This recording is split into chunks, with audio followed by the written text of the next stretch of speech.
Oke, hari ini kita sama Tuan 13. Yes.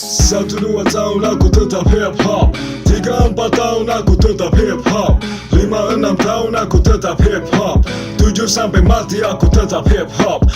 Tuan 13, awalnya emang dari awal suka hip hop, makanya nyemplung ke hip hop, apa dari awal sebenarnya genre lain, awalnya suka genre lain, baru akhirnya tahu hip hop, baru mulai start di hip hop, atau gimana?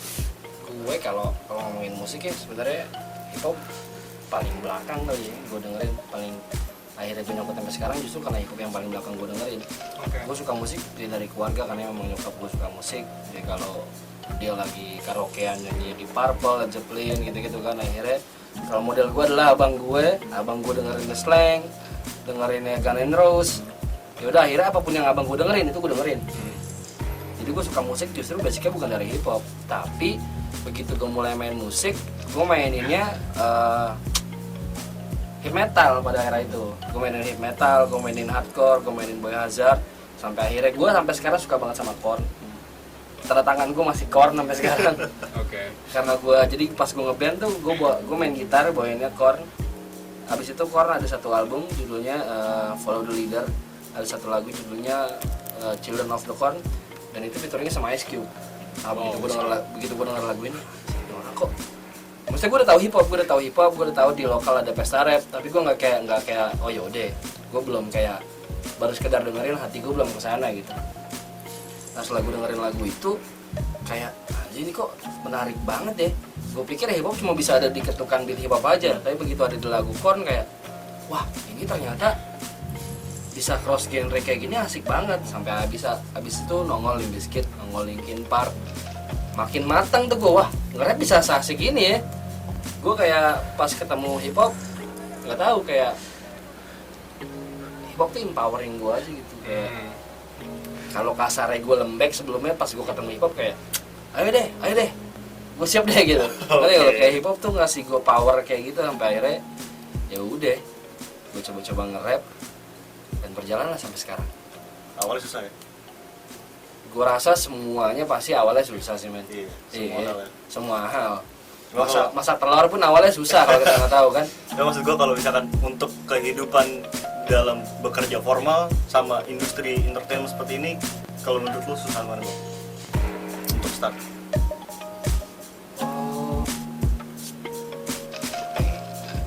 Beda kalau menurut gue beda, karena kalau kita ngomongin industri kerja biasa gitu ya, kantoran, modalnya udah harus jelas lu bisa apa, gelar lu apa, modalnya itu tuh.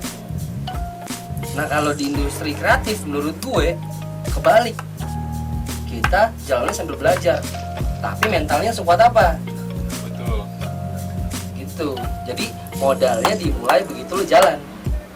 Nah itu lu ngumpulin modal, lu ngumpulin networking, lu ngasah skill, lu bikin karya lu. Nah menurut gue industri kreatif dimulainya begitu lu mulai jalan. Kalau kantoran enggak, lu sebelum masuk sana lu harus punya modal. Modal lu adalah CV lu, modal lu adalah gelar lu, Pengalaman. modal lu adalah pengalaman lu gitu. Ini kita ngomongin mental nih bang. Pada awal tahun 2000 gue masih inget banget bokap gue nyuapin lagu Nombok Dong. Asik. Dan menurut gue pada saat itu Iwaki dan yang lain ya itu men-set standar yang sangat amat tinggi ya. Betul. Untuk hip hop ya. Tapi makin kesini malah makin gak kedengeran, malah genre-genre yang pop zaman sekarang nih, hip hopnya malah bisa dibilang mungkin rada underground ya. Nah itu karena menurut abang tuh karena standar pada saat itu terlalu tinggi dan nggak ada yang bisa nembus itu lagi, makanya nggak seperti dulu, atau gimana tuh bang? Enggak, menurut gue justru hip hop sudah sangat maju sih. Kenapa waktu itu kayak kita denger cuma Kang Iwa dan teman pesta rap? Karena memang pelakunya baru segitu, sosial media belum sekencang ini, jadi kita tahu cuma itu. Mungkin peminatnya juga belum terlalu Betul. luas ya. Yang kita lihat hip hop cuma ada pintunya di Kang Iwa. Iya. Nah kalau di era sekarang, lu nggak bisa bilang hip hop itu cuma Kang Iwa, dan lu nggak bisa bilang hip hop itu warnanya A, karena udah diversity-nya banyak banget men. Bahkan kalau kita ngomongin hip hop ada boom bap, ada trap, ada sekarang ada emo rap lah. Jadi kayak cabang-cabang dari hip hopnya udah makin banyak. Lu nggak bisa ngomong hip hop Indonesia tuh A, nggak bisa. Lu nggak bisa bilang kalau hip hop sebenarnya pasti gombrong, udah nggak bisa sekarang. Karena banyak banget yang pakai skinny jeans dan sah-sah aja. Iya. Jadi kayak hip hopnya udah berkembang. Hip hopnya udah berkembang secara fashionnya, secara looknya, secara musiknya, secara pendengarnya. Akhirnya karena musiknya berkembang, pendengarnya pun juga berkembang dan opsinya makin banyak. Makanya menurut gue dengan fase kayak gini, berarti kita lagi maju-maju. Makanya nggak terlalu di highlight karena emang udah gede gitu kan, jadi nggak perlu di highlight lagi. Bener, nggak perlu di highlight karena sosial media menurut gue sudah potong kompas banget. Apapun yang teman-teman mau cari tinggal direct gitu. Betul. Terus menurut tahun 13 sendiri, pasti tahu Rich Brian lah ya. Gimana pendapatnya bisa sampai secepat itu karirnya? Emang rezekinya bagus gitu. Oke. Itu emang rencana Tuhan aja sih. Gue nggak percaya kebetulan, gue percaya rencana Tuhan aja. Dan menurut gue emang dia udah jalannya sih gitu. Ya, maksud gue dia dari awal yang cuma main komedian gitu kan, Iya. mau bikin dia stick. Iseng doang ya, gue rasa iya. dia juga nggak ngayal sih kalau udah gitu-gitu. Bikin terus viral dan akhirnya sampai sematang sekarang ya udah menurut gue emang rezeki dia aja dan Tuhan sih men. Iya. Pengen tahu ya. Kalian tahu kan, ya kan? Dia juga nggak mimpi malah. Dan juga dia bisa menjadi sebuah icon orang Indonesia, bisa sampai ke luar negeri gitu kan, internasional banget, Nah, sampai diundang sama Jokowi segala Iya. macem. Itu prestasi banget sih. prestasi banget. Nah, yang jadi masalah menurut gua netizen kita lagi-lagi terlalu glorify hal itu. Jadi kayak lu kalau ngomongin hip hop Indonesia Rich Brian doang, enggak. Enggak juga. Nah, itu yang salah. Iya. Bagusnya adalah Rich Brian menempatkan Indonesia dalam peta. Oh, ada Indonesia. Betul. Ada hip hop. Masalahnya yang terjadi netizen Indonesia cuma ngeliat hip hop di Indonesia cuma Rich Brian. Dulu hip hop kayak gini dong. Padahal sebelum Rich Brian ada Angkres Monika di sana. Iya. Dan kalau lo tahu rapper zaman dulu ada sampai sekarang namanya di Dubai namanya SWRT, punya Oke. grup namanya The Recipe, itu grupnya keren parah, pernah featuring sama Talib Kweli. Rapper Indonesia nggak ada yang pernah kayak gitu. Rich Brian sama RZA-nya Wu-Tang, dia sudah sama Talib Kweli dari tahun berapa udah jalan duluan. Iya, iya. Kang Iwa juga kalau sekali internasional sudah manggung sampai Jepang segala macam. Nah karena memang sosial medianya sekarang ini kuat banget, kebetulan Rich Brian lahir dari generasi itu, generasi di mana sosial media lagi jadi senjata. Ya udah akhirnya orang-orang yang nggak tahu hip hop ngomongin itu cuma Rich Brian doang. Padahal enggak gitu. Padahal enggak, Banyak banyak pendahulunya. dan banyak banget ya di era Rich Brian sekarang yang keren-keren men. Betul. Maksudnya oke, Rich Brian tuh menurut gue lagunya keren, menurut gue pencapaiannya harus kita salamin tangan, balik lagi karena dia nempatin Indonesia dalam peta. Tapi kalau coba lu bawa dia ke sini, lu kumpulin sama 10 rapper yang lu tahu di sini, sebenarnya kelar pak, Betul. kelar pak. Gue percaya itu. Iya. Gue percaya itu. Jadi maksud gue di sini banyak banget talent potensial, tapi ya, skenanya lagi berkembang kan ya. Cuma yang terjadi orang-orang sudah lah kalau ngeliat hip hop Indonesia Rich Brian doang, sampai akhirnya kayak sayang sih, soalnya yang lokal banyak yang gawat juga pak. Iya. Kita membutuhkan, justru kayak kita membutuhkan apa ya? Ya karena kita nggak bisa ngomongin lu kalau hip hop gue internasional kayak gitu lah, lu nggak bisa gue internasional kalau fondasi lu dalam nggak kuat. Betul. Dengan lu ngancurin rapper-rapper lokal, enggak lu kalau nge-rap kayak Rich Brian enggak nih, jadinya lokalnya nggak jalan. Karena nggak jalan, nah, kita mati yang ada. Mati. Iya. Itu kenapa pentingnya kalian yang di rumah itu harus support your lokal artis. Jelas. Lu datang ke acara konser misalnya harganya 400.000 lu beli nggak mikir gitu. Iya. Lu temen lu manggung masih minta tiket gratisan, lu katro sih. Bener banget. Temen lu rilis merchandise lu minta karena katanya temen lu katro sih pak. Justru karena menurut gua kalau lu temen lu harus jadi orang yang pertama beli. Betul. Betul. Itu support yang sebenarnya kayak gitu tuh. Karena kita nggak bisa go internasional kalau dalamnya nggak kuat. Bener. Ya Rich Brian one of a kind. Iya. Lu nggak tahu Agnes Mo keluar duit berapa tuh pak sampai Amerika pak. Ya nggak sih, kita nggak pernah tahu. Betul. Dan mulai menjadi sebuah itu dia dari kecil itu. Betul. Nggak langsung Itu kayak jadi ada- gitu aja. Ya karena ya balik lagi kalau menurut gua kalau kita mau kesana ya berarti dalamnya harus kuat dulu sih. Iya. Tuh. Sama gue mau ngomongin ini nih, cuman rada sensitif nih bang. Waduh. Ada salah satu rapper yang menurut gue keren banget dan influencer kalau menurut gue. Dia influence banget lah kalau menurut gue. Cewek. Itu bisa dibilang generasinya Kang Iwa. Tapi Arif Hidayat. Siapa tuh? Denada. Denada balik lagi men, karena gini, menurut gua lu bisa nge-rap sama lu bisa hidup dari rap itu dua hal yang berbeda loh. Ya. Yang menurut gua Denada waktu itu M-nya bukan hip hop kebetulan platform yang dia pilih pada waktu itu, tapi dia menyadari bahwa dia adalah seorang seniman, seorang musisi dia bisa melakukan hal yang lain, dan pada era itu dangdut lebih dibutuhkan oleh masyarakat, jadi nggak masalah juga. Nggak ada masalah berarti. Nggak ada masalah. Lebih ke ini sih maksud gue, berarti tuh bukan karena pada saat itu mungkin ya hip hopnya redam terus nyari alternatif lain, Bisa jadi, bisa jadi kayak gitu, atau bisa jadi emang dari passionisme dia sendiri, oh gue pengen nyoba yang lain, mungkin bisa gitu. bisa juga. Yang pasti nggak ada yang salah sama hal itu. Tapi kan netizen nih ngomongnya suka ini nih, ya kan? Ya kalau gue sih mindset gue cuma tukang es krim sih yang bisa bikin semua orang seneng. Agak, dia peduli setan lu. Damn. Saya Wait. tanya apa? Gue mau nanya deh gue. Nah, Gue kan soal hip hop gue masih awam banget, nggak kenal malah gue hip hop. Nah gue tahu nih extension. Itu extension. Extentation. Iya itu Oke. itu dia. Kalau extension rambut pak di samping. Iya, gue baru kenal dia tuh pas lagunya yang judulnya dia hip hop juga kan dia ya, yang Changes itu. Kalau menurut lu bang, gambaran si dia tuh kayak gimana sih gitu? Dia yang pasti awal mula di nongol dia rusuh banget sih. Iya. Dia rusuh banget, tukang berantem, minusnya dia suka gebukin perempuan, minusnya dia pada tapi di luar dari itu dia musisi yang menurut gua karyanya bagus, fanbase-nya banyak, dan begitu dia cabut ternyata legasinya gede banget gitu. Iya.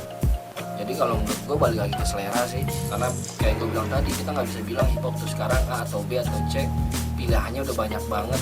Lu bisa bilang si XX nggak hip hop, tapi lebih banyak juga yang bilang dia hip hop gitu. Iya. Bahkan ada yang bikin meme dia ketemu Tupac terus nge-wine bareng gitu. Dan ada juga orang yang marah, nggak pantas dia sama Tupac. Ya bebas-bebas aja, semua orang bebas berpendapat. Tapi balik lagi, menurut gue itu masalah selera sih, Masalah selera, iya. masalah selera. Terus gue mau nanya nih bang, ini pertanyaan basic banget deh. Kenapa lu disebut Tuan 13? Kalau simpelnya itu Tuhan tuh laki-laki kan, Iya. 13 itu tanggal lahir. Kalau Oke. simpelnya tuh kayak gitu. Tadinya gue Oke. pilih nama gue 13, 13. tapi ternyata udah ada rapper yang pakai. Oh. Ya, karena begitu gue memutuskan untuk nge-rap, wah gue butuh alter ego nih. Karena gue denger Eminem kan, Iya. Eminem, Marshall Mathers, Slim Shady, wah ini gue butuh alter ego nih. Dan pada era itu memang semua orang came up dengan nama panggungnya mereka masing-masing.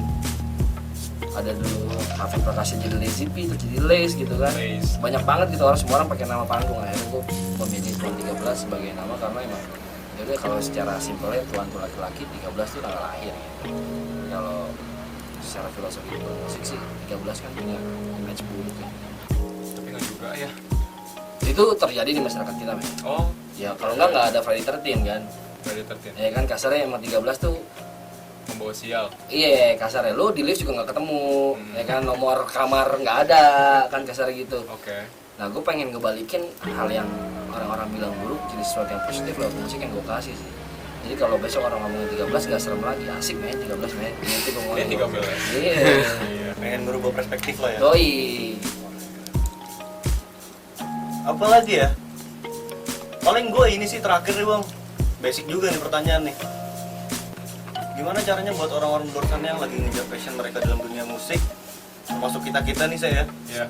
tapi mungkin dari mulai dana lah, atau nggak boleh sama siapa lah, atau gimana lah, ketemu rintangan apa lah, gimana caranya bisa untuk sharing lah ya, buat untuk apa sih nasihat atau masukan lah ya. Gimana caranya untuk tetap di situ dan tetap nge-pursue apa yang lo mau gitu. Bukan basic gitu. Pak, bentar Pak mau ambil korek. Siap. Gimana sih Pak? Ini berarti gimana Lanjutkan. caranya lu bisa tetap keep to faith gitu ya. Kalau Karena kan banyak yang putus di jalan ya kan. banyak banget. Gue nggak tahu ya, tapi emang obatnya menurut gue will doang sih, niat doang. Will. Gitu. Satu hal yang gue tahu, idealis sama egois itu beda tipis ya. Kalau idealis lo doang yang suka, berarti lo egois menurut gue. Nah berani sama bodoh juga beda tipis. Kalau misalnya lo lagi kerja dengan posisi nyaman, dapat gaji, terus tiba-tiba lo tinggalin semua untuk karir musik yang belum jelas, menurut gue agak bodoh sih. Oke. Kalau lo nggak tahu strateginya lo mau mulai dari mana, habis ini bakal ngapain. Jadi berani boleh, tapi harus penuh perhitungan. Maksud gue gini, lo kerja nyaman, terus lo mau ngejar mimpi lo, Kalau misalnya lu bisa sambil kerja tapi mimpi lu tetap bisa tetap dijalanin, kenapa enggak? Kalau gue gitu, itu bakal lebih aman. Tapi seandainya lo mau jebur sekalian pun, jangan kakinya doang yang basah, karena lo buang-buang waktu, men. Jadi buat apa lu perang kalau cuma buat kalah gitu? Iya. Buat apa lu misalnya kasarnya, gue mau bikin kantor deh, mau bikin kantor. Lu cari kontrakan tapi duitnya nggak nyampe, kita nggak bisa bikin kantor, men. Bukan jalan kita, culun sih. Jangan Culun. buru nyerah ya. Iya. Kayak gitu padahal. Ya, lu nggak pernah tahu, maksudnya Tuhan dengar doa lu nih. Iya. Gue mau jadi musisi, ya kan kasarnya kan what you give gitu. Apa yang lu tuai itu, lu tabur, apa yang lu tabur itu yang lu tuai gitu kan. Nah, kalau misalnya Tuhan dengar lu, wah nih anak mau jadi musisi, dicek dulu nih, lu serius gak sih? Gue kasih ombak deh sekali. Mundur, lu nggak serius. Nah, lu nggak pernah tahu abis rintangan itu dapat apaan gitu. Right. Iya, jadi kalau gue sih, gue lebih baik gagal jadi diri gue sendiri dibanding gue gagal jadi orang lain. Iya, jadi minimal kalau gue ngaca di hari tua, ya udah gue gagal pakai cara yang gue tahu. Iya. Itu aja, gue gagal bukan ngikutin orang gitu. Iya. Itu sih kalau gue. Oke, jangan lupa album terakhir apa? Harimau Sumatera. Harimau Sumatera. Kenapa sih Harimau Sumatera, Bang? Kenapa Harimau Sumatera? Karena nih sebelum gue ikut campaign tentang hutan Harimau Sumatera ya, ini analogi gue paling simpel nih. Kenapa gue bikin albumnya Harimau Sumatera?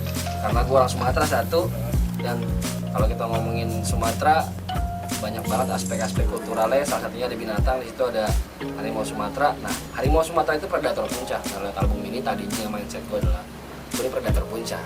Gue mau makan lu semua gitu. Gue harimau Sumatera gitu. Efek predator Itu. tuh ya. Tapi setelah akhirnya campaign ini gue kembangin, ternyata gue bisa jalan sama teman-teman WWF, dan akhirnya gue bisa ngelakuin sesuatu juga buat harimau Sumateranya. Karena gue sering banget ngomongin harimau Sumatera sebagai metafor gitu, tapi gue nggak tahu apa-apa tentang harimaunya. Oh, oke.